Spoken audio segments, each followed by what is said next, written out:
Good morning ৰাতিপুৱা ঘৰৰ পৰা সৰু এটা ৰিক্স আৰু এইযোৰ হৈছে খুব ধুনীয়া পিয়ৰ টচৰ মাজত থকা আৰু ইয়াতে অকণমান যিটো ডাই কৰা টচ টাইপ তেনেকুৱা দি বনোৱা হৈছে। এইফালে হৈছে মেখেলাখন, এইফালে পটি বহুত মৰম লগা চিম্পল, কিন্তু দামটো অকণমান বেছি আছে বাৰু চিম্পল হ'লেও।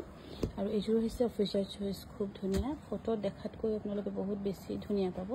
এইবোৰ গোটেইখিনি ৰশ্মিয়ে দহি কৰিছে আৰু ফাইনেলি তাই 1 2 3 4 লিখি থৈ দিছে মোক। আজি মই দেখি পালোঁ, কালি প্ৰেক্টিছ কৰিছিলে বুলি কৈছে। আৰু এইযোৰ হৈছে খুব ধুনীয়া, এইযোৰো অফিচিয়েল চইচত খুব ধুনীয়াকৈ এনেকৈ দহি তাই কৰিছে বাৰু ৰশ্মিয়ে। ঘৰৰ কাম বনৰ লগতে গোটেইখিনি টিপটপ শিকিছে আৰু শিকোৱাও হৈছে বাৰু।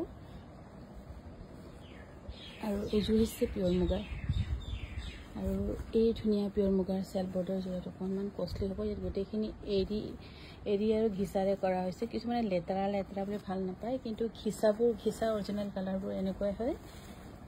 চেল বৰ্ডাৰত কৰি নিয়া হৈছে, খুবেই ধুনীয়া। আৰু চেল বৰ্ডাৰ কাৰোবাৰ মুগাত যদি অৰ্ডাৰ আছিলে আপোনালোকে দিব পাৰিব। ফাইনেলি ময়ো চেল বৰ্ডাৰটো অকণমান লাহে লাহে আৰু আপডেট কৰিছোঁ, নহ'লে আকৌ হেৰি হৈ যায় ধৰক, অলপ ইচ্ছা নাযায় আৰু কৰিবলৈ তথাপিও। আৰু এইখন হৈছে খুব ধুনীয়া ছিংগল চাদৰ, আৰু এনেকুৱা ছিংগল চাদৰ বহুতে ভাল পাইছে, লৈছেও। আৰু আজি আৰু এখন ওলালে তাই দহি কৰি থৈ দিছে।